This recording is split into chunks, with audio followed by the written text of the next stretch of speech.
வாழ்க்கை என்பதிலே நிறைவேறா விருப்பமாயிரம் இருக்கும் நினைக்கும் பொழுதினிலே நிலை மாறும் இருப்பேனே.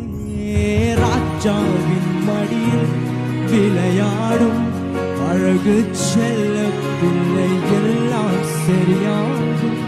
விளையாடு மகிழ்வோடு காத்திருந்து நேரம் மாறி பூக்கும் நேரம் வரும். நீ பூத்து காய்த்து கனி கொடுத்து வாழ்க்கை மாறிவிடும். உன்னை பார்த்து நகைத்து உறவுகள் எல்லாம் மீண்டும் கூட வரும். நீதியின் வாழ்க்கையில் வாழ்ந்தவன் என்று ஊரே பேர் சொல்லும்.